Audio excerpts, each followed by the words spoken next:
India में top universities में admission लेने का सबसे पहला स्टेप है सीयूटी यूजी एग्जामिनेशन को क्रैक करना। सीयूटी 25 के एप्लीकेशन फॉर्म रिलीज किए जा चुके हैं, जिसके बेसिस पे आप इंडिया के तमाम विश्वविद्यालयों में डायरेक्टली एडमिशन ले सकते हो, डीयू, जेएनयू, बीएचयू। और इसी के बेसिस पे आज बात करने वाले on the basis of your request आज बात करेंगे बनारस हिंदू यूनिवर्सिटी काशी हिंदू विश्वविद्यालय की complete admission process for 25 session कैसे होने वाला है, कितनी सीटें हैं, कौन कौन से कोर्सेस अवेलेबल हैं, प्लस कौन कौन से बच्चे एडमिशन ले सकते हैं। इन सारे पॉइंट्स पे हम लोग बात करेंगे। व्हाट्सएप पे क्या हालचाल, this is Prabhat and welcome back to YouTube channel agri updates and hope आप लोग बहुत अच्छे होंगे। भाई सबसे इंपॉर्टेंट बच्चों का क्वेश्चन आ रहा है कि सर हम लोग अपने फॉर्म में बीएचयू को ऐड क्यों नहीं कर पा रहे हैं। देखो सीयूटी का फॉर्म 1 मार्च से, मैं ऑफिशियल अगर नोटिफिकेशन दिखाऊं तो 1 मार्च से आप सभी का फॉर्म रिलीज हो चुका है और इसको आप लोग 23 मार्च तक ऑफिशियल फिलअप कर सकते हो। 23 मार्च तक आप लोग अपना फॉर्म की फी पे करके फॉर्म को कंप्लीट कर सकते हो। बाद में आप सभी का डेट एक्सटेंड किया जाएगा तो आपको इन्फॉर्मेशन मिल जाएगी।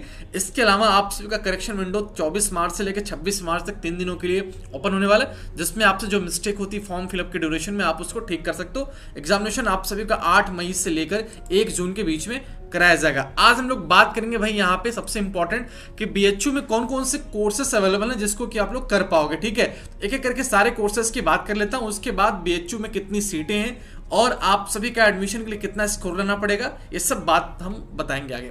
देखिए सबसे पहले आप ये समझ लो कि जब आप फॉर्म फिलअप कर रहे हो तो आपको 2025 में इस साल के एप्लीकेशन फॉर्म में कॉलेज को ऐड करने की कोई भी आवश्यकता नहीं है। सिंपल सी बात है, आपको केवल अपना सब्जेक्ट यानी कि डोमेन सब्जेक्ट्स ऐड करना है। उसके बाद आपको फॉर्म को कंप्लीट फिलअप करके एग्जामिनेशन के लिए प्रिपेयर करना है। जब एग्जामिनेशन देने जाओगे उसके बाद जब रिजल्ट आएगी तो रिजल्ट के बाद जब काउंसलिंग होगा तो काउंसलिंग में आप कॉलेज को ऐड कर सकते हो फिलहाल। ठीक है, चलिए तो सबसे पहले यहाँ पे जो कोर्स है bachelor of honours in arts, ठीक है, बीए आर्ट्स की बात कर रहा हूँ, जिसके लिए आपको केवल और केवल लैंग्वेज की नीड है। आप हिंदी इंग्लिश से कोई एक लिख सकते हो और इसके अलावा जीटी जनरल एप्टीट्यूड टेस्ट, इन दोनों में से आपको कोई एक लेना है। यानी कि आप लैंग्वेज में हिंदी या इंग्लिश ले लो और साथ में जीटी ले लो, यानी कि एल मतलब लैंग्वेज प्लस जीटी, आप ये दोनों ले लो, आप एलिजिबल हो जाओगे। ठीक है, इसके अलावा जो बच्चे 12th पास आउट है वो डायरेक्टली इसमें एग्जामिनेशन को क्रैक करके एडमिशन ले सकते हैं। ठीक है, नेक्स्ट बात कर लेते हैं यहाँ पे बीए एलएलबी, इसमें अभी सेम चीज़ है, सेम क्राइटेरिया है। उसके अलावा आपको यहाँ पे फाइनेंशियल मैनेजमेंट का कोर्स है, ठीक है, बीकॉम का, उसमें भी देखो बीए ऑनर्स में आपको रियलिटी बताऊं तो मोर देन 1800 सीट्स यहाँ पे, जिसमें कि आपको एफिलिएटेड कॉलेज भी देखने को मिलेगा। ठीक है, बीएचयू से कुछ एफिलिएटेड कॉलेज हैं जो कि बनारस में सिचुएटेड है और एक हमारा मिर्जापुर में RGSC Rajiv Gandhi south campus है। ठीक है, इसके अलावा बीए एलएलबी में भी 500 से ज़्यादा सीट्स हैं, यानी कि नंबर ऑफ सीट्स यहाँ पे बहुत सारी हैं। तो आप विदाउट एनी टेंशन आप इसके लिए प्रिपेयर रहिए, क्योंकि नंबर ऑफ सीट बहुत सारी हैं जिसके बेसिस पे आपको एडमिशन मिलेगा। सेम थिंग फॉर बीकॉम, 600 से ज़्यादा सीटें हैं और ये आपको मेन कैंपस में देखने को मिलेगा। और फीमेल्स के लिए महिला महाविद्यालय एमएमबी, वहाँ भी आपको कराया जाएगा। ठीक है, इसमें आपको डोमेन में बिजनेस स्टडीज और अकाउंटेंसी लेनी है, प्लस आपको जीटी लेना है। ठीक है, अब नेक्स्ट सबसे इंपॉर्टेंट बात करना साइंस स्ट्रीम का सबसे मोस्ट पॉपुलर कोर्स हमारा बीएससी ऑनर्स एग्रीकल्चर। ध्यान दीजिएगा, ऑनर्स एग्रीकल्चर की अप्रॉक्सीमेटली यहाँ पे 150 प्लस सीट्स है फिलहाल में जो कैंपस में सीट्स हैं। ठीक है, इसकी बात कर रहा हूँ। अब इसमें आपको पीसीएम लेना है। ठीक है, जो बच्चे 12th में मैथमेटिक्स हैं वो पीसीएम के साथ एग्जामिनेशन दे सकते हैं। ठीक है, इसके अलावा जो बच्चे 12th में बायोलॉजी से हैं वो पीसीबी के साथ, फिजिक्स केमिस्ट्री बायो के साथ एग्जामिनेशन दे सकते हैं। और जो बच्चे एग्रीकल्चर से हैं वो बच्चों यहाँ पे एबीसी के साथ, एग्रीकल्चर, बायोलॉजी और केमिस्ट्री के साथ अपना सीयूटी का एग्जामिनेशन दे सकते हैं। दूसरी चीज आपको बता दूं कि यहाँ पे कोई बाउंडेशन नहीं है, यानी आप अगर मैथमेटिक्स से हो तो आप भी एबीसी से दे सकते हो, आप भी पीसीबी से देख सकते हो। It's completely depend on you कि आपको किस डोमेन टेस्ट सब्जेक्ट से आपको एग्जामिनेशन देना है। तो आप एबीसी, पीसीबी, पीसीएम इन तीनों में से कोई एक ले लो और उसी के बेस पे एग्जामिनेशन दो और अच्छे मार्क्स लाओ, काउंसलिंग करा के एडमिशन लो। बशर्ते आपके 12th में मिनिमम आपके कम से कम 60% 50% मार्क्स होने चाहिए। ठीक है, अगर आप जनरल ओबीसी एससी एसटी हो तो आपका मिनिमम आप ट्राई करो कि 55 के अप्रॉक्स होना चाहिए। ठीक है, हालांकि 50% क्राइटेरिया है लेकिन 55 रहेगा तो आप में कोई दिक्कत नहीं होगी। ठीक है, जिन बच्चों के 50 प्लस मार्क्स हैं वो सारे बच्चे जिनके 12th में 50 प्लस मार्क्स हैं वो एलिजिबल हैं। इसके अलावा आपकी एज लेस देन 16 ईयर्स नहीं होना चाहिए एंड मोर देन 25 ईयर नहीं होना चाहिए, यानी कि आपकी एज 25 साल से ज़्यादा नहीं होनी चाहिए बीएचयू के लिए और 16 साल से कम नहीं होनी चाहिए। ठीक है, तो 160-70 सीटों के लिए मेन कैंपस में आप सभी को सीयूटी के बेसिस पे एडमिशन मिलेगा। एलिजिबिलिटी के बच्चे बस तो ध्यान देना, पीसीबी, पीसीएम या एबीसी, इन तीनों में से कोई भी एक लेकर एग्जामिनेशन दो, नथिंग, आपको बाद में किसी प्रकार की प्रॉब्लम को फेस नहीं करना पड़ेगा। आगे बात करते हैं बीएससी। यहाँ पे जो हमारा बीएससी बायोलॉजी है, जिसमें आपके पास ऑनर्स में कई सारे सब्जेक्ट्स हैं, बॉटनी ऑनर्स है, केमिस्ट्री ऑनर्स है, जूलॉजी ऑनर्स है, इसके अलावा होम साइंस है, जियोग्राफी ऑनर्स है, अर्थ साइंस है, ठीक है। इसमें आपको पीसीबी के वाले बच्चे एलिजिबल माने जाएंगे, ठीक है। पीसीएम के लिए अलग से नहीं, पीसीएम के लिए आपको बीएससी ऑनर्स केमिस्ट्री है, फिजिक्स है, इसके अलावा बीएससी ऑनर्स मैथमेटिक्स है, बीएससी ऑनर्स जियोग्राफी है, बीएससी ऑनर्स स्टैटिक्स है, बीएससी ऑनर्स कंप्यूटर साइंस है। यहाँ पे बीएससी कंप्यूटर साइंस भी होता है, जिसमें पीसीएम वाले ही एलिजिबल होते हैं, ठीक है। सीट्स की बात करूँ तो मोर देन यहाँ पे 120 प्लस सीट्स हैं, ठीक है। डिपार्टमेंट वाइज यानी कि ऑनर्स के बेसिस पे हर डिपार्टमेंट में 120 100 करके सीटें अलग अलग हैं, ठीक है। आगे बीटेक डेयरी टेक्नोलॉजी है। बीटेक डेयरी टेक्नोलॉजी में बायो वाले बच्चे एलिजिबल नहीं है, ये भी हमारा एग्रीकल्चर का पार्ट है। यहाँ पे कंप्लीटली और केवल पीसीएम के बच्चे एलिजिबल हैं। जिन बच्चों को 12th में फिजिक्स केमिस्ट्री मैथमेटिक्स है, वो CUET exam physics chemistry mathematics से देंगे, तो वो यहाँ के बीटेक डेयरी टेक्नोलॉजी के लिए एलिजिबल हो जाएंगे, ठीक है। इसके अलावा बीटेक फूड टेक्नोलॉजी भी है, तो बीटेक फूड टेक्नोलॉजी का भी सेम क्राइटेरिया है कि जिन बच्चों का 12th में फिजिक्स केमिस्ट्री मैथमेटिक्स है और उन्होंने सीयूटी का एग्जाम फिजिक्स केमिस्ट्री मैथमेटिक्स से दिया है, तो वो बच्चे बीटेक फूड टेक्नोलॉजी और डेयरी टेक्नोलॉजी दोनों के लिए एलिजिबल हो जाएंगे।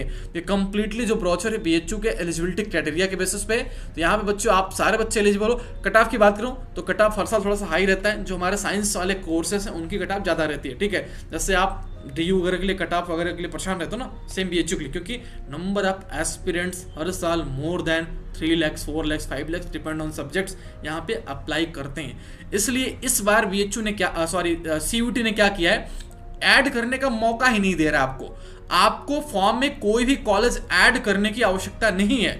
आपको केवल और केवल फॉर्म फिलअप करके एग्जाम देना है। जब एग्जाम के बाद काउंसलिंग की प्रोसेस स्टार्ट होगी, तब ध्यान दीजिएगा, एग्जाम के बाद जब काउंसलिंग की प्रोसेस स्टार्ट होगी, तब बच्चों आप सभी लोग कॉलेज को चूज कर पाओगे काउंसलिंग के लिए कि आप किस किस कॉलेज में काउंसलिंग कराना चाहते हो। यहाँ पे काफी सारे कोर्सेस हैं, ठीक है। शास्त्री ऑनर्स है, बीएससी ऑनर्स मेडिकल टेक्नोलॉजी है, ठीक है, बीएससी इन मेडिकल रेडियोलॉजी है, ऐसे करके तमाम यूजी कोर्सेस है, 20 प्लस यूजी कोर्सेस हैं, जिसमें कि ऑनर्स के बेसिस पे 150 प्लस कोर्सेस अवेलेबल हैं, जिसमें आप एडमिशन ले सकते हो। हालांकि सबकी एलिजिबिलिटी अलग अलग है, लेकिन सिंपल सी बात है, जो बच्चे साइंस बैकग्राउंड से हैं वो वही सब्जेक्ट्स लेंगे जिनके 12th में थे।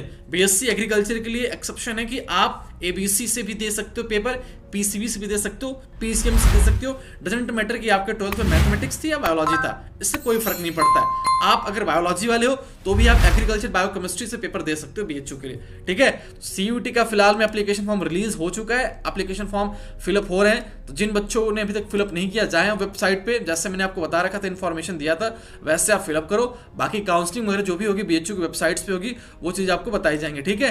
एलिजिबिलिटी क्राइटेरिया के लिए आप चाहो तो सीयूटी के ब्रोचर को भी दे सकते हो। हालांकि इसमें एक फंडामेंटल क्राइटेरिया दिया गया है, लेकिन अब जिस भी कॉलेज को फॉलो कर रहे हो उसको बारे में कमेंट करना, मैं उस पर एक प्रॉपर वीडियो बना दूंगा, क्योंकि काफी सारे बच्चों ने बीएचयू के लिए अगर कमेंट किया था, तो मैं बीएचयू बारे में आपको बता रहा हूँ। बाकी चीजें आपको इनके ब्रोचर में देखने को मिलेंगी।